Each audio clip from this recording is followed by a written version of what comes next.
Assalamualaikum semuanya. Apa kabar kalian semua? Semoga kalian selalu diberikan kesehatan dan rezeki yang gak terbatas. Amin. Malam ini saya akan nyeritain sebuah pengalaman horor dari teman kita yang bernama Edo. Kejadian ini terjadi di Jawa Timur pada tahun 2013.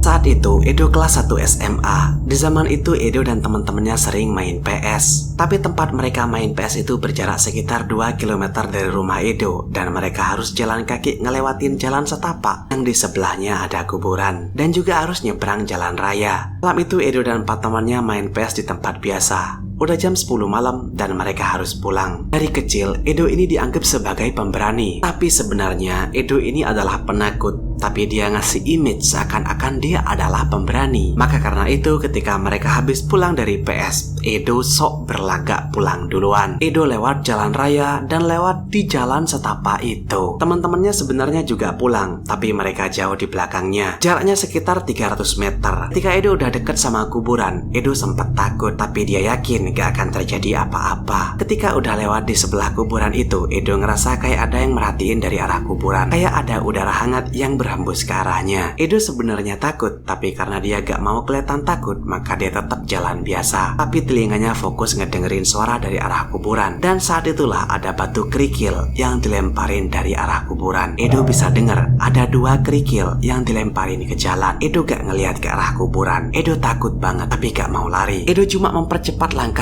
dan berhasil ngelewatin kuburan. Edo gak nyeritain hal itu ke siapapun karena Edo yakin orang-orang gak akan percaya. Apalagi Edo ragu kalau itu adalah setan. Edo yakin kalau itu hanyalah orang iseng aja yang ngelempar kerikil. Besok malamnya Edo nonton TV di rumahnya. Saat itu udah jam 11 malam. Orang tuanya udah tidur. Tempat Edo nonton TV itu bersebelahan dengan jendela yang ditutupin gorden. Jendela itu mengarah ke jalan di samping rumahnya. Saat sedang nonton TV itu, tiba-tiba ada suara dari jendela di sebelahnya. Suaranya kayak gini.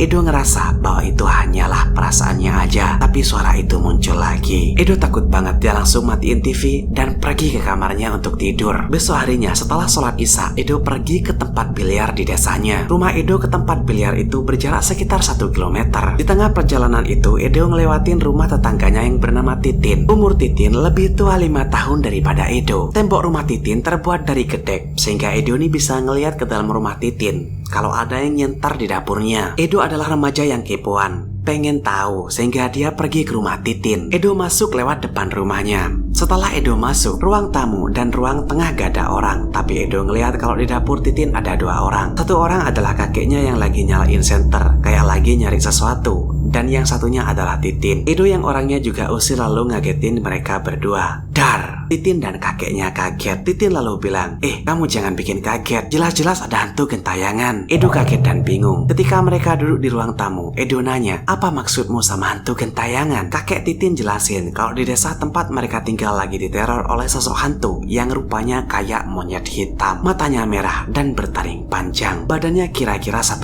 meter. Semua warga curiga kalau sosok hantu monyet itu adalah PR. PR adalah inisial dari seorang pria usia 50-an di desa itu. PR dikenal sebagai seorang dukun santet di sana. Udah banyak isu tentang korban-korbannya. Kalau ada tetangga yang bikin masalah sama PR, gak lama kemudian tetangga itu akan meninggal. Gejala yang dialami korban-korbannya cukup mirip, dimulai dari rambut yang tiba-tiba rontok, muntah darah, lumpuh, dan akhirnya meninggal. Orang desa nggak ada yang suka sama si PR itu, sehingga ketika si PR meninggal, orang-orang banyak yang seneng. PR meninggal dengan cara terjatuh dari atap plafonnya saat dia lagi betulin listrik. PR masih sempat dibawa ke rumah sakit, tapi meninggal di sana. Ketika pengajian tahlilan, yang datang hanyalah anggota keluarganya aja, nggak lebih dari 10 orang. Mendengar itu, Edo yakin kalau kerikil yang dilemparin dari arah kuburan dan suara serem dari belakang gordennya adalah ulah PR. Edo akhirnya nggak jadi ke tempat biliar. Dia takut. Dia pergi ke rumah Doni temennya, nggak jauh dari sana. Doni ini bisa dibilang sahabatnya Edo. Ketika Edo sampai di rumah Doni, Edo nyeritain hal yang baru dia ketahui itu. Tapi Doni ternyata lebih tahu tentang ceritanya. Doni bilang kalau dia itu ikut nganterin PR ke rumah sakit dan dialah yang mandiin jenazahnya. Di situ Doni nyeritain hal aneh saat dia mandiin jenazah PR. Menurut Doni, wajah PR berangsur-angsur berubah jadi hitam banget dan Doni nggak tahu kenapa bisa gitu. Saat malam pertama Doni adalah salah satu orang yang didatangi hantu PR pertama kali. Doni cerita kalau malam itu Doni lagi siap-siap tidur di kamarnya. Kamar Doni ini bersebelahan dengan kamar kakeknya. Saat itu udah hampir jam 11 malam. Setelah dengerin radio dan mau tidur, tiba-tiba ada suara cakaran kuku di pintu kamar Doni. Awalnya Doni mengira kalau itu adalah kucing, tapi perlahan Doni menyadari kalau cakaran itu panjang dari tengah pintu sampai ke bawah. Doni sempat ngelemparin bantalnya ke pintu untuk mengusirnya, tapi cakaran itu nggak berhenti. Doni lalu teriak manggil kakeknya yang tidur di kamar sebelah. Kakeknya keluar dari kamar dan dia ngeliat sosok yang menyerupai hantu PR itu. Kakek Doni lalu teriak,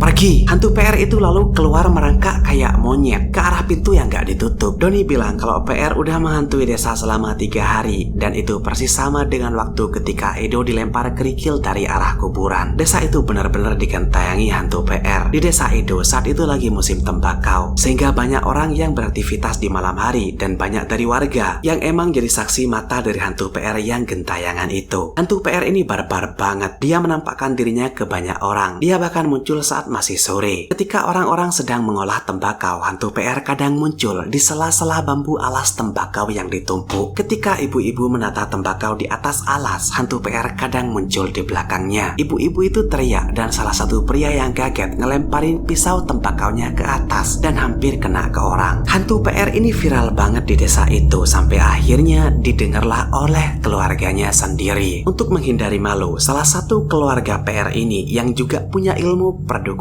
mengajak Pak RT dan tokoh pemuda untuk datang ke kuburan untuk ngelakuin pengusiran. Kegiatan itu dilakuin malam hari sekitar jam 1 malam. Ketika sampai di makam PR, keluarga yang punya ilmu dukun lalu duduk di sebelah timur makam PR. Pria berilmu itu lalu bacain sesuatu dan dalam beberapa waktu asap putih keluar dari lubang dekat nisannya. Asap itu mengumpul di atas makamnya, muter-muter gitu di atas makamnya. Lalu terdengar suara benda jatuh di samping mereka. Suaranya cukup keras kayak suara orang jatuh, tapi mereka nggak lihat apapun. Setelah suara itu terdengar, bulu kuduk mereka berdiri. Mereka tahu kalau ada sesuatu di samping mereka, tapi mereka nggak bisa lihat. Mereka ngerasain itu kira-kira 5 menit dan akhirnya mereka kembali ke desa. Teror PR semakin merasakan warga. Hampir semua rumah pernah didatengin. Dan karena capek nih, mereka udah diteror terus. Para warga minta bantuan Pak RW di sana yang sekaligus adalah Pak Ustadz untuk ngelakuin apapun agar hantu PR ini enggak meneror mereka lagi. Pak Ustadz lalu datang ke rumah keluarga PR dan nyeritain keluhan warga. Pak Ustadz berinisiatif untuk mendoakan ketenangan PR dan keluarganya menyetujui. Setelah maghrib, Pak Ustadz ditemenin satu anggota keluarga PR pergi ke kuburan untuk mendoakan PR. Ketika prosesi itu dilakuin, beberapa warga ngeliat dari jauh. Salah satunya adalah Edo dan Doni ini. Setelah semua selesai, orang-orang kembali ke rumah mereka. Setelah hari itu dan malam-malam berikutnya, hantu PR gak pernah gentayangan lagi.